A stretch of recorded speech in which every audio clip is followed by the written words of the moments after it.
It was supposed to be the happiest day of their lives. Erin and Tyler, a young couple from Oregon, had just exchanged vows in a small, joyful ceremony surrounded by close friends and family. Their wedding in the summer of 2022 was simple but heartfelt, full of laughter, tears, and promises for a lifetime together. But just days after they said, "I do," something unexplainable happened. The newlyweds disappeared, without warning, without a trace. At first, everyone thought they might have gone off the grid for a quiet honeymoon. That's what couples do, right? But as days turned into weeks and no one heard from them, not even a text or social media post, worry turned into fear. Calls went unanswered. Their apartment sat untouched. Their car was still parked. It was as if the couple had vanished into thin air. Friends described them as loving, grounded, and excited to start a new chapter together. There were no signs of trouble. No known enemies. No obvious reason for them to just walk away from their lives. Police began looking into every possibility, from voluntary disappearance to something far more sinister. Yet, despite public appeals and tireless searching, the trail remained cold for nearly a year. Then, almost exactly 1 year later, something changed. During a property inspection just miles away from where the couple had lived, investigators stumbled across something strange, an old, rusted trapdoor hidden beneath loose floorboards in an abandoned building. What they found beneath it would finally break open the mystery that had haunted two families and a small community for over 12 months. But the discovery didn't just bring answers. It raised even more disturbing questions, and revealed secrets no one was prepared for. So what really happened to Erin and Tyler after they vanished? And who, or what, was behind that trapdoor? Erin had always been the kind of person who made others feel at ease. She worked as a nurse at a local clinic, known for staying late and checking in on patients long after her shift ended. Tyler was quieter, more reserved, but deeply kind. He worked in IT at a nearby university and loved photography, especially candid moments of people just being themselves. Together, they seemed like the perfect match. Friends often said they balanced each other out. Erin brought the energy, Tyler brought the calm. Their relationship had unfolded over 3 years, starting as a friendship that slowly bloomed into something deeper. They didn't rush things. When Tyler proposed during a camping trip on Mount Hood, Erin said yes through tears. There was no drama, no second thoughts. Everyone who knew them believed they were solid, two good people ready to build a life together. After their wedding, they had plans for a short road trip up the coast before settling into married life. They'd booked a rustic Airbnb tucked into the woods near Cannon Beach, private, peaceful, surrounded by nature. It was the kind of place Tyler loved to photograph. Erin had joked about how they'd unplug, cook over a fire, and pretend they were the only two people in the world.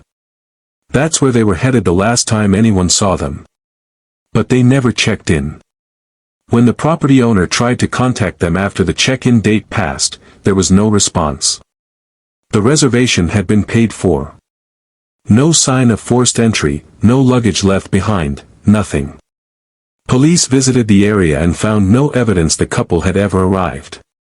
It was as if their car vanished somewhere between their apartment and the coast. No security footage. No digital trail. And no reason anyone could find. As the weeks dragged on with no word from Erin or Tyler, their families grew increasingly desperate. Erin's sister, Marissa, began organizing small search parties on weekends, retracing the couple's possible driving routes. Flyers were posted in coffee shops, grocery stores, rest stops, anywhere someone might have seen them. Tyler's parents hired a private investigator named Glenn Hart, a retired detective with a reputation for digging deep when official channels went quiet. The police had done their part, at least at first. They pinged cell towers, checked credit card activity, reviewed surveillance from gas stations along the highway. But nothing turned up. The couple's phones last connected to a tower near a stretch of isolated highway, just before the signal cut off completely. No bank withdrawals. No calls. It was like someone had flipped a switch, and their lives had gone dark. Then came the rumors. Locals near the coastal area started whispering about strange activity in the woods. Drones flying overhead at night, unmarked vehicles parked along dirt roads, and people hearing sounds in the middle of nowhere. A man who lived 2 miles from the Airbnb told Marissa about a vehicle that matched Tyler's car parked near a logging road, but by the time anyone got there, it was gone. Glenn Hart focused on that lead. He uncovered records showing that the land around the Airbnb had recently changed ownership, quietly, and under a shell corporation with no clear name attached. It struck him as odd. No one knew who owned it now, and public records hit dead ends. Something didn't feel right. He shared this with police, but they said it wasn't enough to pursue. Meanwhile, Marissa kept digging. She found an old journal in Erin's childhood bedroom. Inside were sketches of a cabin Erin had visited once with a childhood friend, deep in the same woods where the Airbnb had been booked. But that trip had ended abruptly, years ago, after something scared them into leaving early. Erin never talked about it much. That detail stuck with Marissa. And the deeper she looked, the more she started to feel like Erin and Tyler's disappearance might not have been random at all. By the time summer rolled around again, nearly a year since Erin and Tyler vanished, their story had faded from the headlines. But not for those closest to them. Marissa was still chasing leads, and Glenn Hart hadn't stopped either. Both believed something had been missed early on, something that wasn't in the official reports. The thing that kept nagging Glenn was the property's new ownership. He'd found a P.O. box registered in a different state, with no real name attached. A background check turned up nothing. It was like the land belonged to a ghost. Then, in late June, a call came in from a building inspector named Kevin Madsen. He'd been sent to check on the same property for a potential buyer, someone interested in flipping the abandoned building on site. While surveying the structure, Kevin noticed soft floorboards in the back room. When he pried them up, he found a sealed trapdoor. Old, rusted, covered in dust. It didn't match the rest of the construction. Kevin took a few pictures and contacted local authorities, who reached out to Glenn because of the open missing persons inquiry tied to the same area. The trapdoor was hidden under layers of wood and insulation. No hinges on the outside. No obvious way to open it unless you knew it was there. Investigators called in a forensic team, and Marissa was notified. She arrived the next morning, pacing outside as crews worked through the site. No one was saying anything yet, but the mood had changed. People were no longer treating this like a cold case, they were treating it like a crime scene. Glenn stood back, watching. Something about the setup made his skin crawl. He kept thinking about the strange property transfer, the cut phone signals, and the old journal Marissa found. This wasn't just a case of a couple getting lost in the woods. This felt calculated. Someone had gone to great lengths to make sure Erin and Tyler were never found. As the team prepared to open the trapdoor, Marissa whispered, "What if they're down there?" No one answered her. Not yet. But everyone was thinking the same thing. And what they would find beneath that door was about to change everything. The trapdoor creaked open slowly, the hinges groaning like they hadn't moved in years. Dust and stale air poured out, and for a long moment, no one spoke. Then one of the officers descended the narrow wooden steps, flashlight in hand. The rest waited in tense silence above. Marissa held her breath. Glenn stood still, his hands clenched behind his back. After several minutes, the officer called up, he'd found something. But it wasn't what anyone expected. There was no evidence of Erin or Tyler. No bodies. No blood. Instead, the space below was lined with shelves, each holding small plastic containers, notebooks, maps, and dozens of labeled manila folders. It looked more like a hidden archive than a place to hide someone, or something. And that's when the second twist surfaced. Inside one of the folders was a photo of Erin, taken years before she even met Tyler.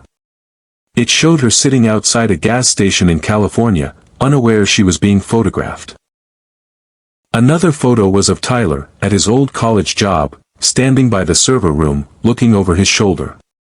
Both images had handwritten dates and times on the back. Someone had been following them, long before their wedding. That folder wasn't alone. There were files on at least 6 other people, all around the same age, all from nearby towns, all of whom had vanished in the last 10 years under strange or unexplained circumstances. Most had been written off as runaways, or accidents. Glenn flipped through the documents, his stomach sinking. This wasn't just about Erin and Tyler anymore. Marissa scanned the names, and one caught her eye, Kara Holloway. She remembered that name from the journal. Erin had mentioned Kara once, in a scribbled sentence about their weekend at the old cabin. The same trip where Erin had said they left suddenly and never went back. Now Kara was on the list, and she disappeared 8 years ago. Suddenly, this wasn't just a missing persons case. It was beginning to look like someone had been orchestrating disappearances. Carefully. Quietly. For years. And Erin and Tyler might have uncovered something they were never meant to see. Investigators spent days cataloging the materials found beneath the trapdoor. What started as a search for 2 missing newlyweds had now turned into something far bigger. The folders, maps, and surveillance photos pointed to a calculated operation that had gone unnoticed for years. Each file contained details about the victims' routines, relationships, and movements, right down to the hour. Whoever had put it together knew these people inside and out.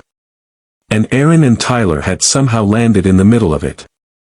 Glenn kept circling back to one thing: why would someone track ordinary people like this? And why hide the evidence in a forgotten building deep in the woods? Then came the break they needed. One of the fingerprints pulled from the trapdoor matched someone in a federal database. Not a wanted criminal, but a man named Alan Devins, an off-the-grid survivalist who once worked in military surveillance before disappearing from public records 5 years ago. He'd lived under aliases, purchased remote properties through shell companies, and according to scattered evidence, had grown obsessed with the idea of clean escapes, engineering disappearances so precise they left no trace behind. The same theory he apparently tested on people. But the biggest shock came when a closer look at the cabin's floor revealed a hidden drawer. Inside was a small voice recorder. When recovered and restored, the last recorded file was from Erin. Her voice was shaky, rushed. She said they had discovered something near the property: hidden cameras, strange wiring in the trees, and equipment buried in waterproof containers. They planned to leave the next morning. That recording was dated 1 day after their wedding. That's when it hit Glenn: Erin and Tyler didn't just stumble into danger. They were being watched the entire time, possibly selected long before their wedding even happened. 2 weeks later, after a wide search of the nearby area, authorities found a separate shelter about half a mile from the cabin, camouflaged, buried, and sealed tight. Inside, they found Tyler. Alive. Weak, dehydrated, but alive. He had been kept there, alone, for nearly a year. He told investigators that Erin had escaped before him and tried to get help. She never came back. But here's the twist: when shown the files from the trapdoor room, Tyler froze. He recognized one of the faces. It was someone they had both trusted. Someone close to them. The officiant who married them. He wasn't who he claimed to be. His real name? Alan Devins. The same man the fingerprint belonged to. Erin and Tyler hadn't been targeted randomly. They'd been chosen by someone who stood just feet away as they promised each other forever. And Erin? Her fate remains unknown. But Tyler's final words in his statement chilled everyone in the room. She told me, if something happened, and she didn't make it. Don't trust anyone. Especially not the ones who smile the most. In the weeks that followed, the story of Erin and Tyler's disappearance shook the country. News outlets picked up the case, drawing attention to the years of missing persons that had quietly been brushed aside. Tyler was taken to a hospital where he slowly began to recover, though the emotional scars would take much longer to heal. He cooperated with the investigation as much as he could, though his memories from the early days of captivity were hazy. What stuck with him most was the last time he saw Erin, running barefoot into the woods, telling him to stay hidden, promising she'd come back. Authorities launched a nationwide manhunt for Alan Devens, who had once again vanished. His fake identity and years of planning made it nearly impossible to trace him. But with renewed public interest, tips began to pour in. Several families came forward, realizing their loved ones' disappearances might be connected to the same pattern. Investigators now believe Devens was studying behaviors, choosing victims with quiet lives and limited social footprints, then isolating them to test how long they could stay off the grid. Glenn Hart, the private investigator, retired soon after the case went public. Marissa, though heartbroken over her sister's unknown fate, turned her grief into purpose. She created a foundation in Erin's name to help support families of missing persons, especially those cases that get buried under statistics and silence. Tyler never left Oregon. He kept Erin's journal on his nightstand and visited the woods every year on the same date, hoping for closure. He never got a final answer. But in the end, their story sparked change. Missing person cases that had once been dismissed were reopened. And across the country, people started paying closer attention to those who vanish and the shadows they leave behind.